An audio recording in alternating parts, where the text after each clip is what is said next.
You're very faithful. That's good. Good to have friends.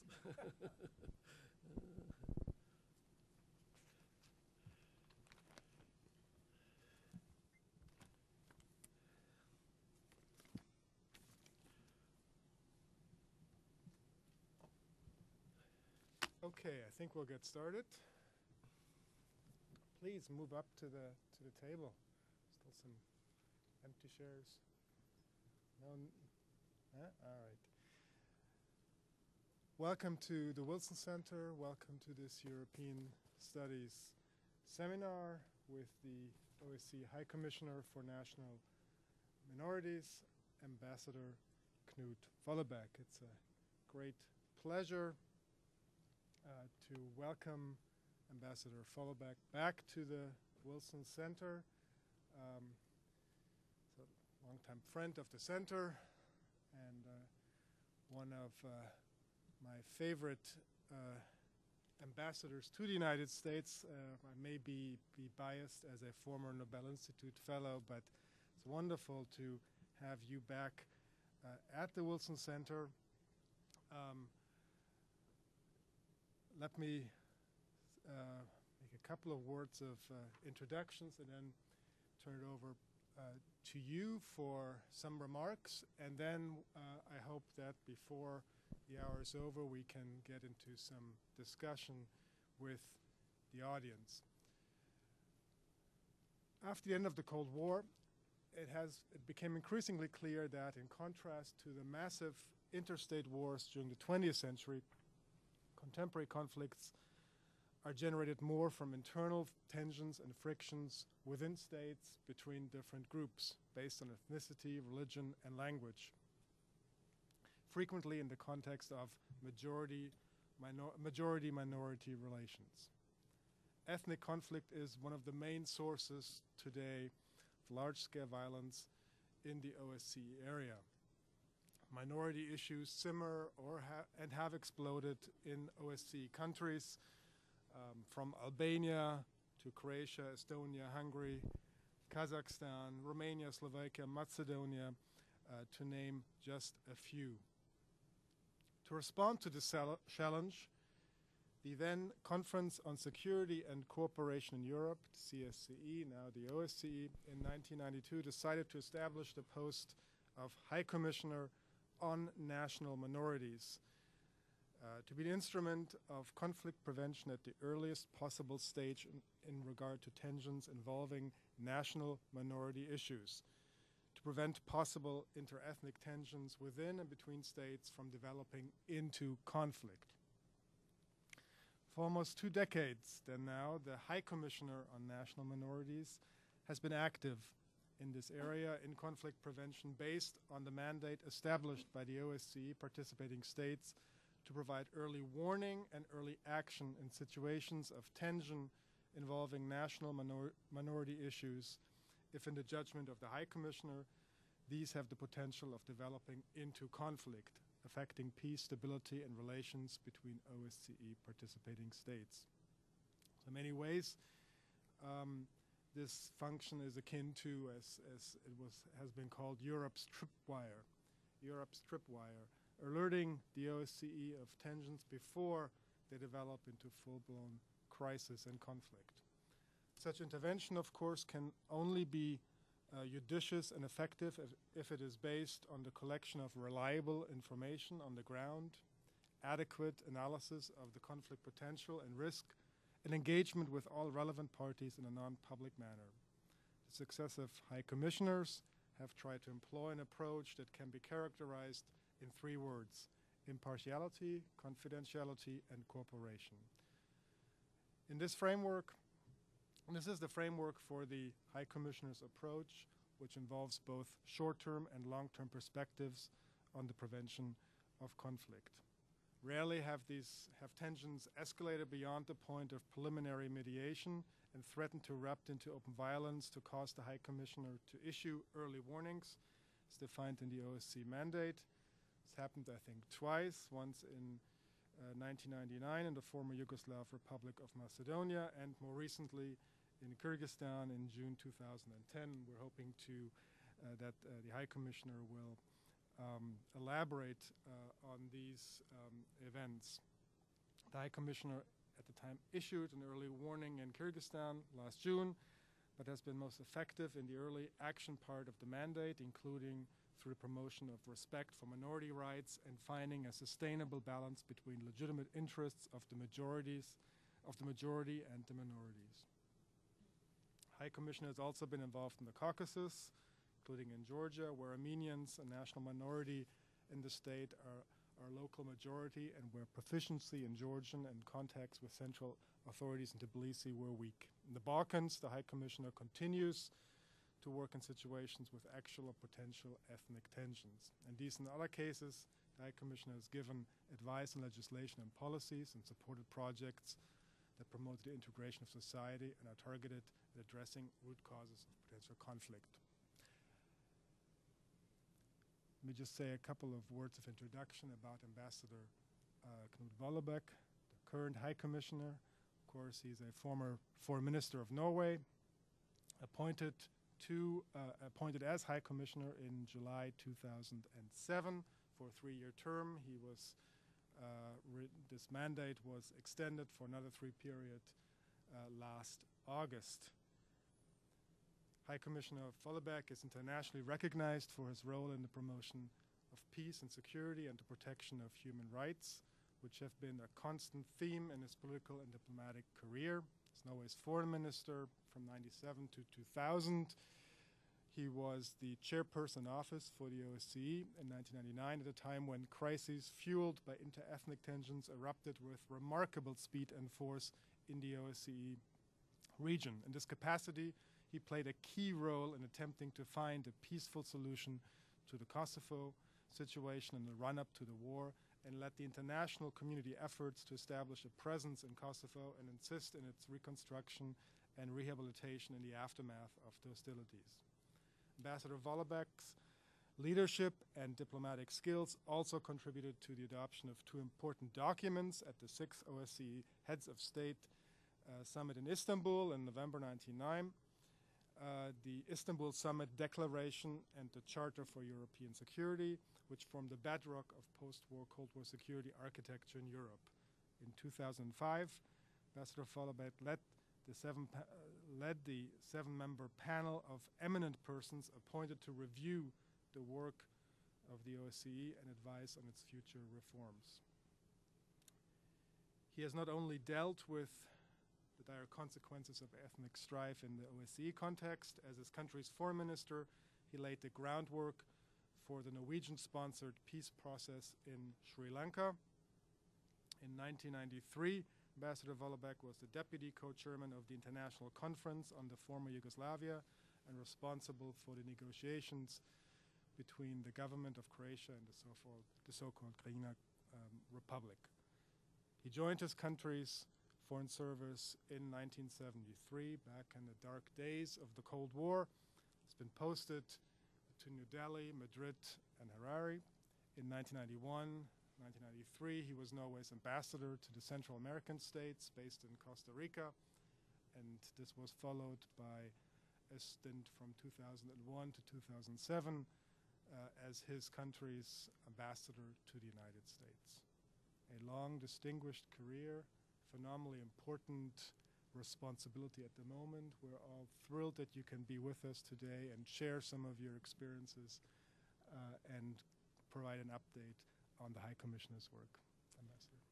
Thank you very much, Christian. After almost, or more than 3.5 years actually, I've been away from Washington. I had almost forgotten what a tall order it is to follow an American introduction, because as some friends of mine said after a similar one, my father would have liked it and my mother would have believed you. But but thank you anyway. It's great to be here. And it's Woodrow Wilson Center is a great institution. It's very nice to be with you. So thank you. You, in your introduction, you kind of mentioned some of the background of the history of the High Commissioner, and just to kind of go back to what you said about the mandate of conflict prevention, and repeat what you said, quoted from the mandate, because The means then through which the High Commissioner, in this case myself, is to perform the functions are actually, as Christian, you mentioned, providing early warning and as appropriate early action at the earliest possible stage in regard to tensions involving national minority issues which have not yet developed beyond an early warning stage, end of quotation.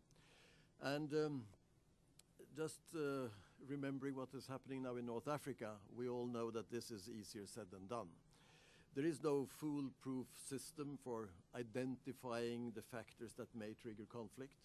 By acting in haste to prevent conflict, a situation could be exacerbated. Conversely, too many compromises for the sake of reducing tension may turn preventive diplomacy into appeasement. What is required, as we see it, is a mandate to intervene. We need political support, reliable information, direct contact with the parties involved, and then, of course, a timely response. The H&M mandate allows me to operate with a large degree of independence. The strength of the mandate is illustrated by the fact that, unlike, for instance, the UN Special Rapporteurs, I do not require the consent of the state in question in order to conduct a visit and meetings with all stakeholders. Consent is implicit in the mandate. However, this autonomy is not to be borne lightly. It is my duty to engage in early action to prevent escalating tensions, and when all attempts to contain and de-escalate conflict potential have failed, to issue, as you referred to, an early warning so that other competent actors and institutions can become directly involved. The ability to act independently, as I see it, is crucial, not only for the impartiality and thus the credibility of my work, but also in order to act in a timely fashion. As you may know, the OSCE is based on a consensus principle. There are 56 participating states today, and you can imagine that consensus is not very easy. If I should have waited for consensus in the different areas where I act, I wouldn't have done much. Then I could either have taken up golf or gone home. So, but I can act on my own assessment according to the mandate. Yet, whatever freedom of action is provided through this mandate, it must also be balanced with a keen sense of what is possible and realistic, combining judiciousness with diplomacy. The sensitivity of interethnic issues, especially during periods of state building and as a consequence of a heightened sense of the need to strengthen separate identities, means that confidentiality and discretion, what one might call then quiet diplomacy, is often crucial. It is equally clear that the HCNM cannot function properly without the political support of the participating states.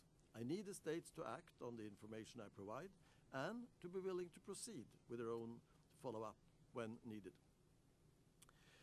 When then the CSE states reached the historic consensus that respect for democracy, rule of law, and human rights, including rights of persons belonging to national minorities, were directly linked to sustaining peace and stability, and thus the legitimate concern of all states, the HNM was construed by many as being an unprecedentedly intrusive tool.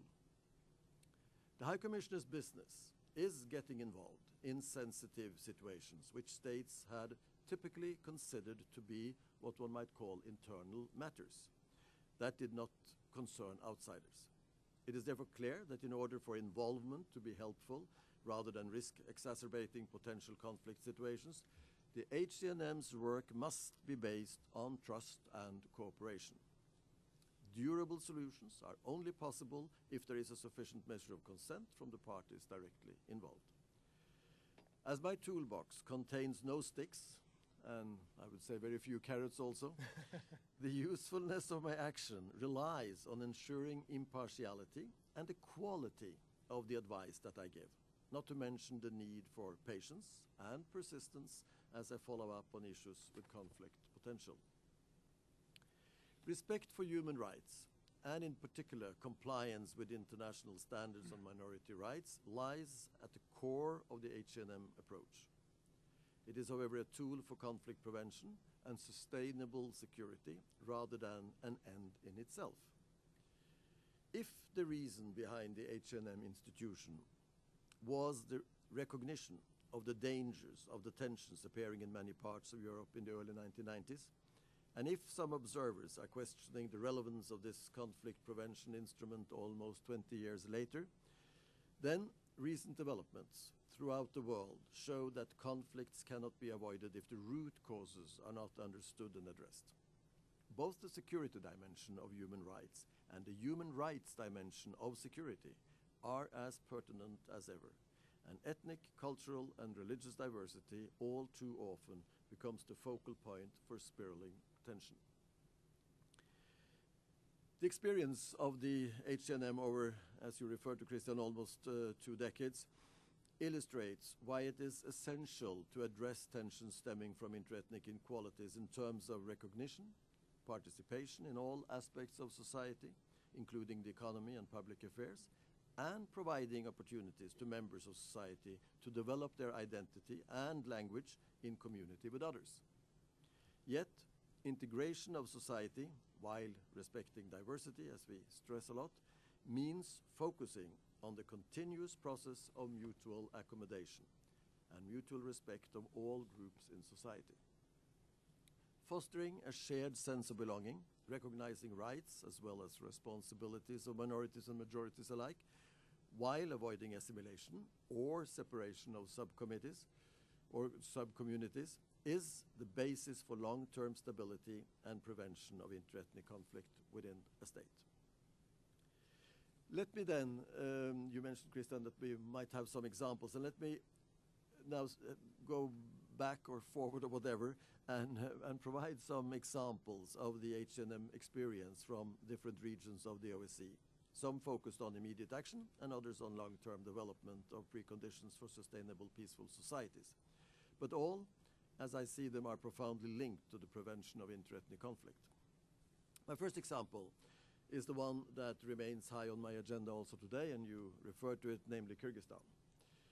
The systemic issues concerning democratic development and rule of law provided the backdrop for tensions relating to majority-minority relations, which then, as you said and we all know, last year erupted into violence.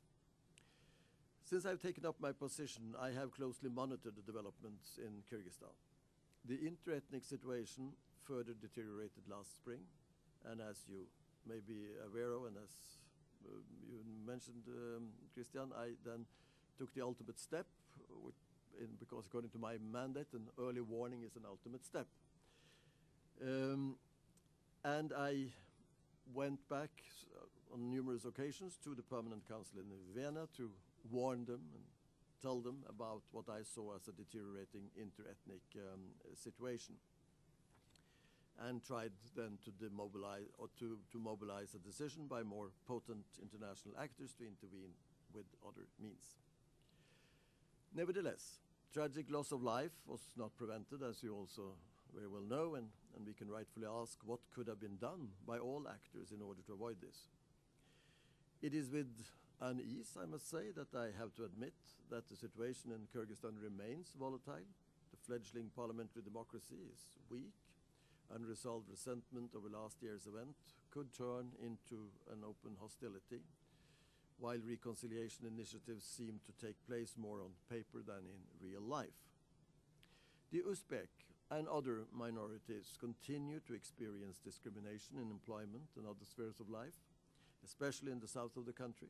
And in this situation, I closely monitor any short-term signs of conflict potential, and I'm supporting the development of policies by the authorities to address more fundamental issues of sustainable and peaceful interethnic relations.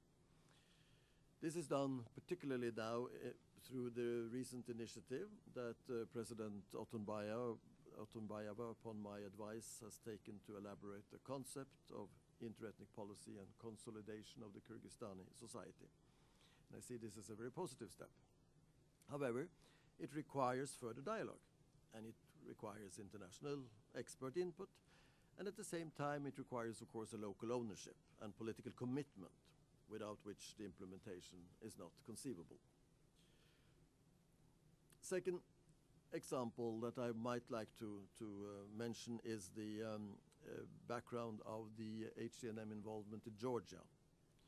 As in many of the states that were formerly part of the Soviet Union, the ethnic groups not belonging to the so-called titular nation became national minorities, sometimes having to readjust their self-recognition as members of a Soviet Russian-speaking majority. In Georgia, as in some other states in the region, the members of minority communities did not know the language of the majority, which for understandable and legitimate reasons became strengthened as the official language. This is a complex issue and one which could become fractious if not carefully handled. The political health and stability of Georgia is more than a national interest. It is an international interest of great relevance for peace and security in the sensitive region of the Caucasus. Effective participation of all members of society in all aspects is a fundamental precondition for democratic, stable, and well-governed states. The lack of proficiency in the state language is an obvious barrier to such participation, including in employment. Countering the risk of spiraling tensions based on experiences of exclusion and marginalization by minorities can only be done by fostering inclusion and active participation in the economy and in social and public life. Representation in public administration is one key aspect of effective participation in the development of the common good. This can only be achieved if there is a common language of communication. In the Armenian-populated area of Samtskhe-Javakheti, a rather remote and, I guess, for most of you, a little-known region of Georgia, where few people speak Georgian and there are few contacts with the central authorities, hundreds of ethnic Armenians have participated in language training for civil servants. The project, established by the HCNM, then in cooperation with the Georgian government, makes it possible for the participants to perform their functions as civil servants and advance their careers. Continued involvement on a project level by my office seeks to assess the functioning and impact of this program and is an example of the added value of sustained engagement over time, which requires also the contribution of international donors. The third example from my work that I would like to mention comes from the Balkans, one of the areas where the complexity of interaction and diverse perceptions of history and causes of interethnic violence have created what may appear as daunting challenges and was, as you also mentioned, Christian, the backdrop, so to say, of the establishment of this institution.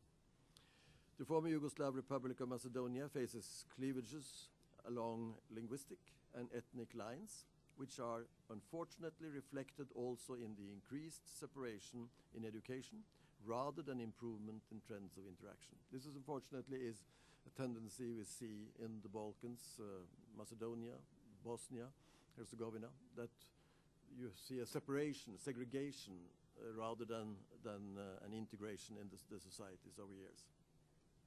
The coexistence of ethnic Albanians and ethnic Macedonians in the same schools have even sometimes led to violent incidents. This situation is cause for serious concern and could be a destabilizing factor also for the long term. At the same time, education is the field, as you very well know, where fundamental and sustainable change can take place over time, if addressed in a systematic fashion. I've therefore assisted the authorities in the development of a comprehensive strategy on integrated education. This strategy promotes integration by introducing joint activities by pupils of different ethnic backgrounds, the adaptation of curricula and textbooks to reflect the diversity of society and avoid negative stereotypes. Teacher training and enhancing the capacity for school management to act professionally without undue politicization is also part of this strategy. An important element of the strategy, but a very sensitive one, as we know from past experience, is the introduction of Macedonian language in the first stage of primary education. This comprehensive strategy was endorsed by the authorities in October last year, although presently the political developments and forthcoming elections, they are going to have elections now in June, may temporarily have overshadowed this policy priority. It still is my conviction that such a comprehensive commitment is necessary to address in a systematic way the foundations for an integrated society, starting with education. The range of H&M involvement, thus, as I've tried to briefly mention to you, spans quiet diplomacy, provision of expertise and advice on legislation and policies, and the support of targeted projects, many of which are small scale and all of which are dependent on the specific context, but all of which aim at establishing a firm foundation for structural changes of society. As High Commissioner, I have the privileged position, stemming from my mandate, of involvement both in the immediate concerns of the short-term tensions and the more fundamental problems and potential solutions, in order to work gradually but persistently towards sustainable long-term peace and stability. And we continue in a number of areas, and I am more than willing to answer questions. I have, according to my mandate, I have to work in confidence, which means that I can't reveal everything I do. Some people say that I'm the world's last letter writer. We write a number of letters every week to governments, ministers, authorities, advising them and giving them suggestions on constitutions, legislation on education, language, minorities, and also on various interethnic issues in their specific countries. And the more generic themes I will be happy to address, and the more specific ones we have to leave to stay between myself and the recipient of my advice and letters. But thank you. Thank you.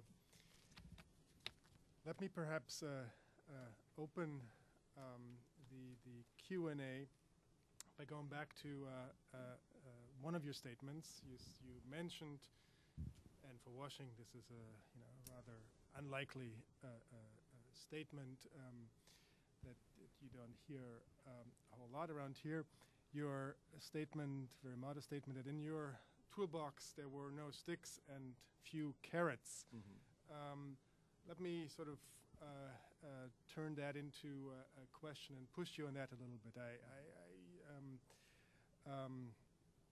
I think it's perhaps too modest of a statement. What are I think there are a number of sticks in your toolbox, and probably more carrots than you've suggested.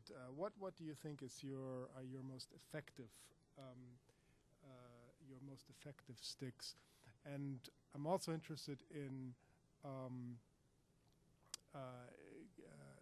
your appreciation of your once you get to the alert stage, the resonance that has had with the organization and the partner states. Mm-hmm. You know, as a person, I like more carrots than sticks, and I do hope that my carrots are stronger than the sticks. But my main carrot, I would say, is the sense of Realpolitik that politicians should have, the sense of reason, the sense of assessing their own situation and coming to a decision that in order to create or keep a sustainable, cohesive society, we have to include all people that live in our territory in the society. And if that's the attitude, then we can get down to discussing how do we do this. And then we have quite a number of tools. But of course I cannot exclude them from anything. I can do a little bit of name and shaming, and it helps sometimes. Even though I'm not a name and shame institution, I leave that to others. But when nothing functions, and in connection, for instance, with an early warning, in connection with situations that we feel are where we have tried this kind of confidentiality path, then we go public. And of course, it works. I mean, public shame, none of us like that very much. My best stick is actually the European Union, but it's becoming, what should I say, shorter and shorter. because there are fewer and fewer candidates for accession to the European Union. And when they have entered the European Union, they think that they've passed the exam.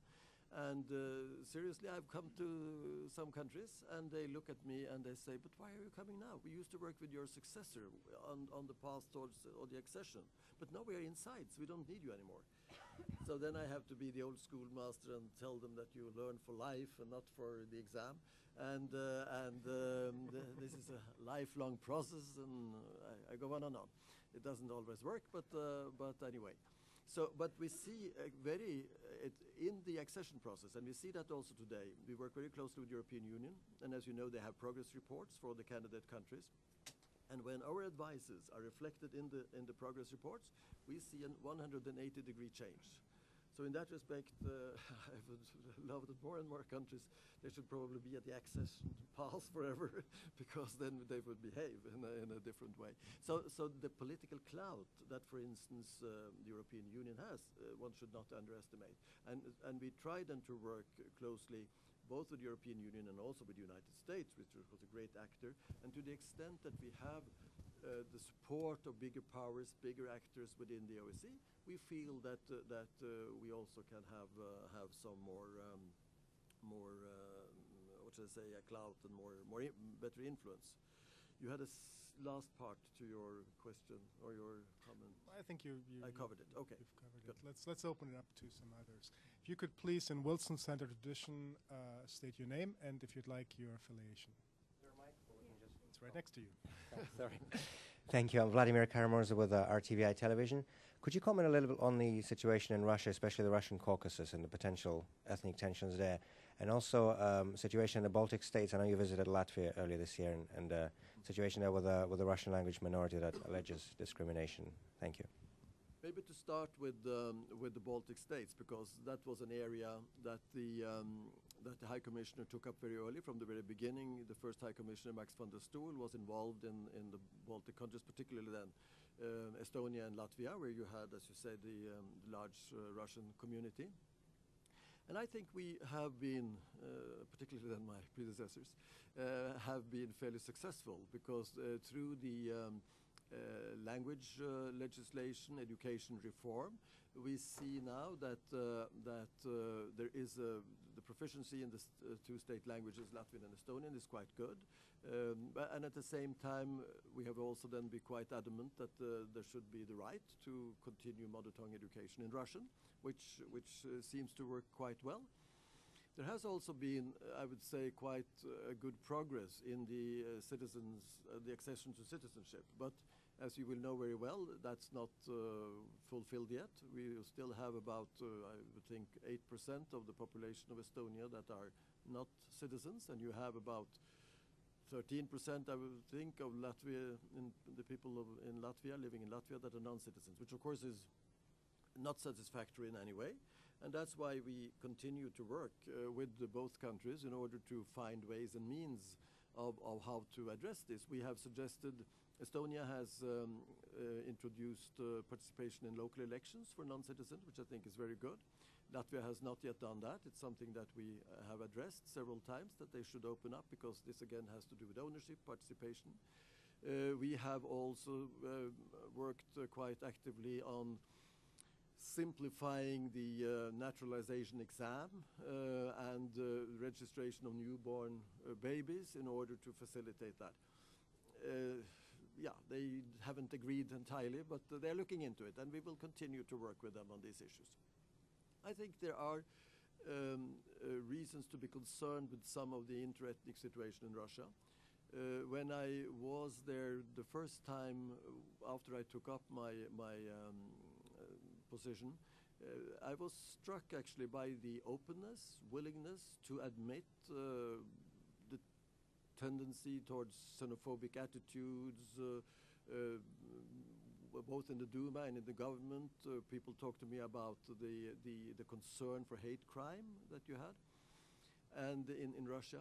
And we have been discussing then various means of working with the authorities to address some of this. We have had, as you may know, a particular study of the Ukrainian community in Russia, and a similar one on the Russian community in Ukraine. that we have shared with the authorities, and we hope to be able to continue working on some of these issues. We have not been very active in the North Caucasus, I guess for various reasons. I visited, however, Vladikavkaz last year in November, December, and we visited also at that time a multilingual school there where they were teaching Russian, Ossetian, and English, which was a very interesting project that have branches in other regions of Russia. And we hope that we can be able to work with some of those, the people that are active in these areas in order to move some of this forward. Thank you. Hold on, Sorry. microphone. The microphone. Winston Packer with the Helsinki Commission. Is it the intrinsic interethnic differences or the failure to observe and exercise the rule of law that is a greater problem in these countries, in these situations?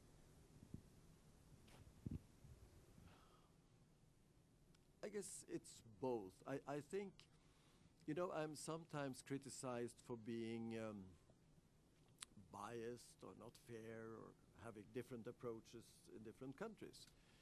And I do have different approaches in different countries because I think the work I'm doing is very country specific. We have some generic recommendations that can be useful, but we work very differently.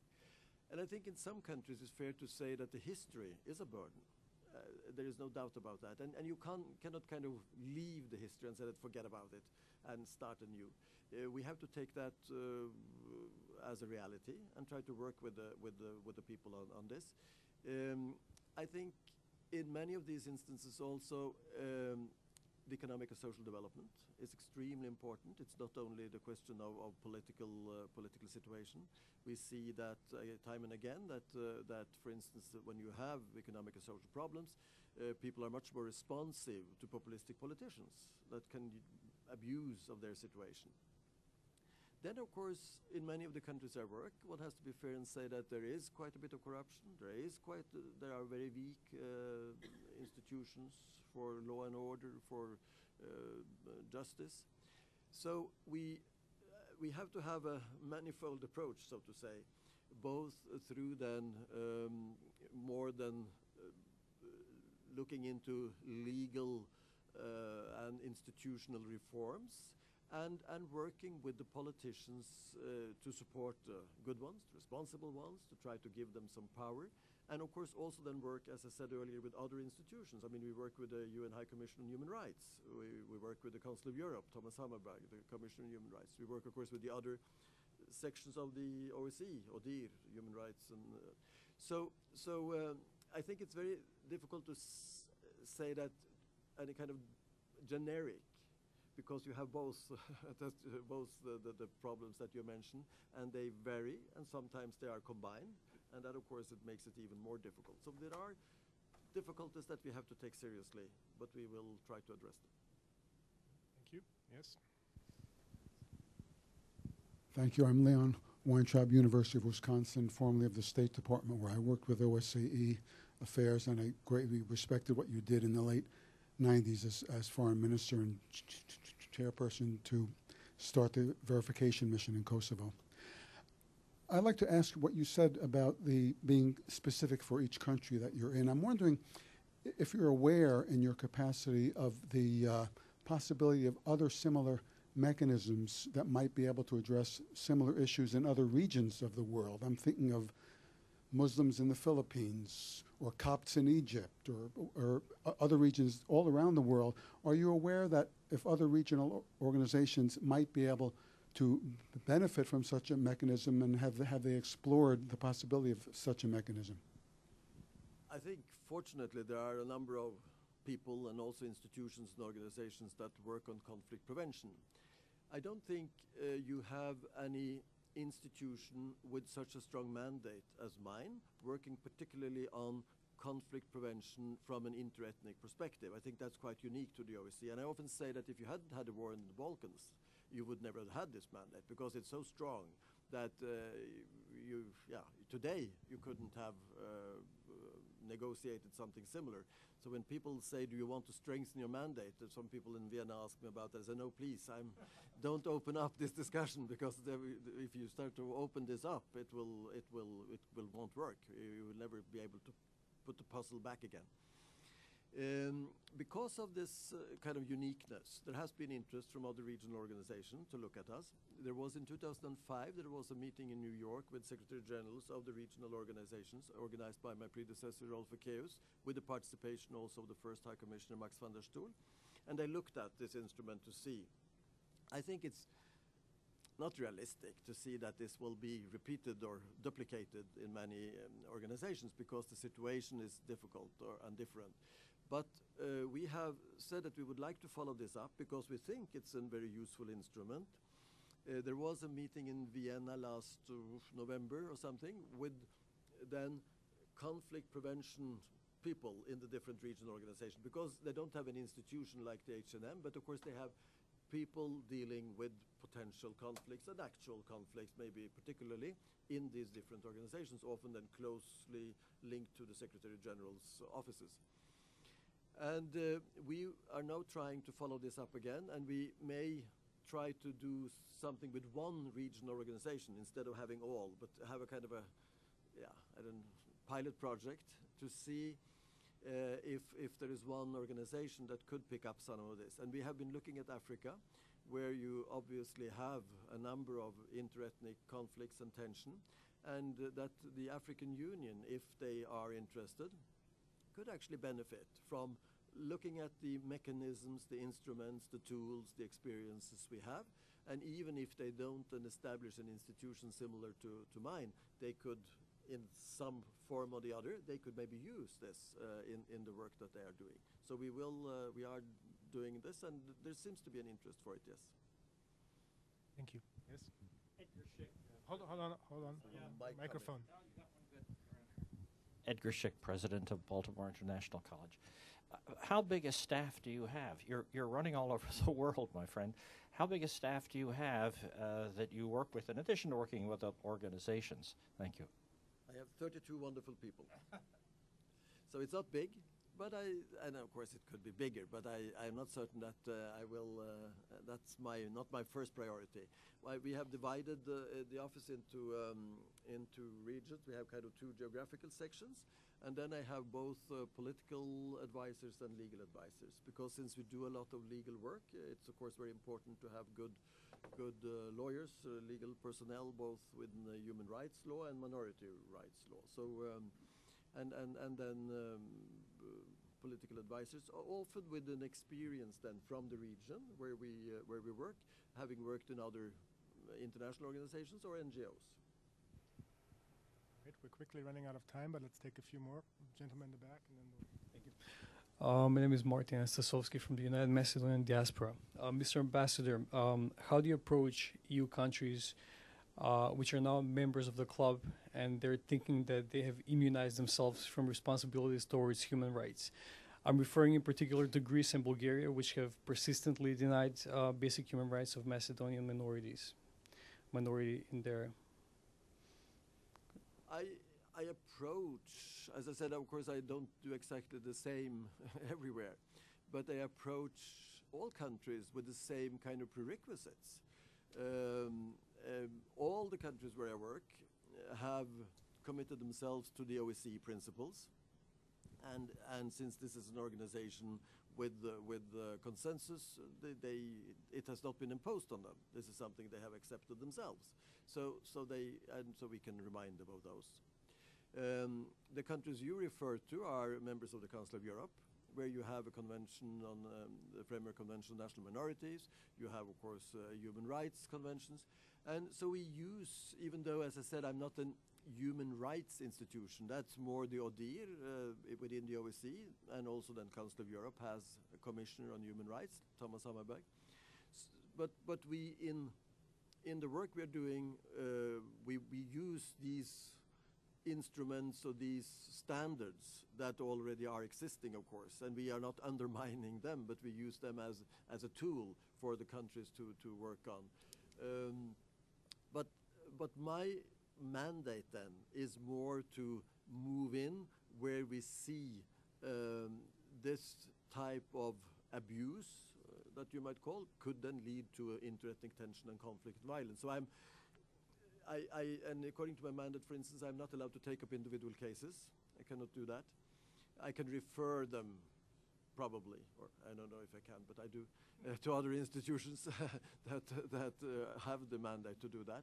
And but I have a very specific conflict prevention mandate. But others do other things. So together we are doing a lot of good. Hi, I'm Catherine Messina Pajic. I'm with the National Democratic Institute. And I wanted to go back to something you said about Realpolitik as one of your best carrots and compare that to something you said in response to one of the questions about populist politicians, politicians who use populism to their advantage, and noting that in a lot of countries, certainly in the Balkans, it has been used to the advantage of political leaders. And so what role does, political, I almost want to say training or education play in helping political leaders understand the difference between the short-term gain at the ballot box and long-term stability in their countries? It's a difficult question. You have to work with NDI.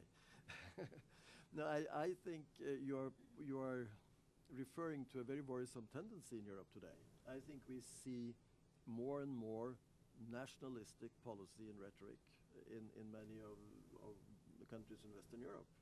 Not only there, but it's maybe coming back, popping up to a much larger degree than I thought it would. We have been looking into this, and I think maybe one of the challenges many of these countries have today is actually globalization. I think many of us suffer from agoraphobia. We're afraid of the open room. And when everything is open, we go back to our roots. We have to close in. We have to defend ourselves, my identity, my job, my community. And this then plays into some politicians, particularly then if this is combined with the economic problems that actually you feel threatened even more than what you would do if it in a more affluent society or an affluent situation. It's of course, we cannot address this or much less solve this alone. We can address, and we do, this nationalistic policy and tendency, and we try to work, for instance, also with media. I mean, I'm of course very much in favor of an open and free media, and not in favor of censorship. But at the same time, I also am in favor of responsibility. And we visiting Bosnia recently, where you have a problem with the media presenting stereotypes about the other ethnic groups to a very large degree. This was one of the issues that I raised time and again, that if you want to have a cohesive society, you have to not fuel into the stereotypizing of the differences. So it's of course, that's part of what I said as an introduction. It's the part of the long-term project, I think. But at the same time, I'm not certain we have that long time. That's the problem, because this is actually taking on. You see through the support to certain political parties all over Europe today. And again, I think we have to have a very concerted action. And when I said working with NDI, it's not only a joke, because I think you and other institutions like yourself do much more on training politicians than we do and can do, actually. It's not my mandate necessarily. But we can probably, and we do that in some places. I meet with some of your representatives. We can identify politicians and institutions and participants in civil society that can be crucial to this position. And we, but this is I think is a very, very serious problem that we have to address. Yes. Thank you. My name is Alfred Farrugia. I'm reading for a PhD at George Mason University. It is a pleasure to see you again, Your Excellency, in Washington.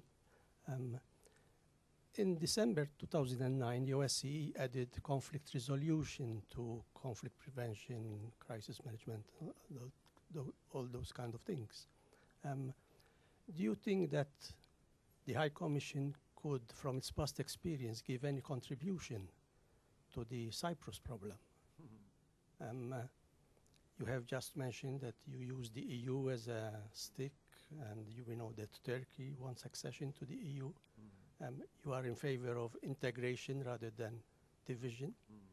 So can the HCNM give some contribution to the problem in Cyprus? Thank you.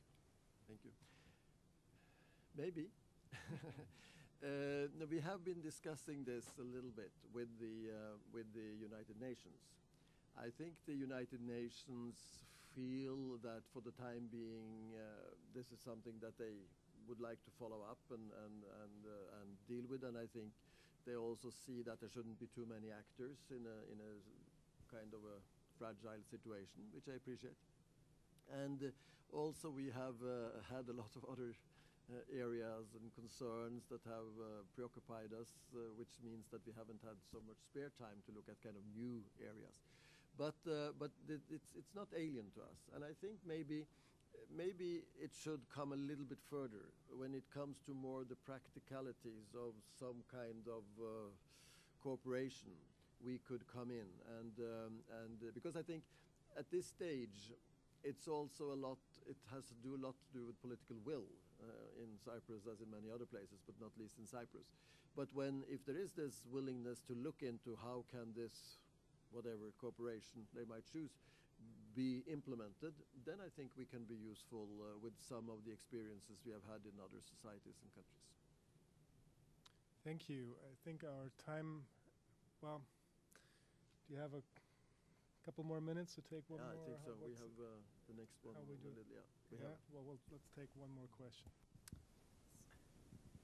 Started a little late. Yeah, we did. Sorry about that. Sir, my name is Mustafa Tunç. I'm from Northern Cyprus. I just wanted to add a comment. Listening to your beautiful presentation about the organization, and you saying that the most useful thing could be looking at the root of the problems when trying to prevent them or to solve them. The real problem in Cyprus was that the Greek Cypriot community tried to take away our rights in 1960s and tried to change the constitution by force and oust us from the government and all the governmental institutions and send us to ghettos. So to live in isolated places as the Turkish Cypriot community. Question. So I believe that's not a question. That's just a little addition to the comments. So I believe that's the root of the problem. So we have to see that the majority in number should not be trying to take over the rights of the people who are politically equal to them just because their number is not as big as theirs. Thank you. No, but if you allow me a comment to this, no, I quite agree with you that this is, of course, the challenge that we have in many societies, that's the participation of the minority. And that's what we try, to see how can the minority participate. I think that's fundamental. You have to be a participant and not alienated. But I think also we cannot close our eyes to history. And as I said, we have to look at the root causes. And I think I said to some of you that the situation in countries are different and we have to take history seriously. But at the same time, I think history is a great curse. I mean, it's really a burden for some of these societies. And it plays so beautifully into some politicians if they want to use history. And we are, to use a simple word as citizens, stupid enough to buy into this. And I could use my own country as an example. We had a glorious history in the Viking area, but it's some years ago though. But in the early 1930s, we had. I think you have a Danish background, Christian, don't you? No, German. Germany. Okay, then it doesn't affect you. Then I can tell the story. But then now we in the early 1930s, there was a lot of economic problems. The situation was downtrodden, and people then were looking back, as they do in many societies, the glorious time in the Viking area. And then we were unwise, to use a nice word, to then say, okay, we have to rebuild this Viking reign. And we sent off a nice gentleman as governor of East Greenland. We occupied from Denmark East Greenland in 1931, which of course was utterly, I mean, when you think of it today, it's unbelievable. The Danes were wise enough not to go to war. They were, I think, they were almost at the edge of doing that. But they knew that that would not be very clever, and they also knew that there were institutions in The Hague that could deal with some of this. So they were clever enough to say, well, we'll take you to the court. And fortunately, despite the stupidity to do the occupation, we have still had a government that were wise enough to accept that. And of course, we lost on all accounts because it was nothing. But it tells a little bit of a society in loss of something to do today, something to concentrate on, something to build. And if you don't have that, you go back to this glorious history, and it's really a curse, and it's something that really can tie you down instead of raising you up. So that's my little comment back. We're in Washington here, and you didn't come just to the Wilson Center. I know you won't be able to share any details of the discussions you've had here, but just as a final question, what role does the United States play in your work, and how effective has the Obama administration's support been in your work? I have a lot of support. I would like the United States to be even more interested in the OSCE. I think it's fair to say that the OSCE is not on the top of the agenda. I understand that. But I think we deal with issues that are of great relevance to all the world, and not least to the United States with its global interest. And we deal with regions that are of should be of great concern to all of us, and also to the United States. So I have told them that I hope that they will pay even more attention to the OSCE than what they do today. Very good. Well, High Commissioner Vollebeck, thank you so much for taking time out of your busy schedule to share your thoughts with us today, this afternoon. I think it was a phenomenal hour that you spent with us. We all learned a lot. Thank you so much. Thank you. Good luck with all your work.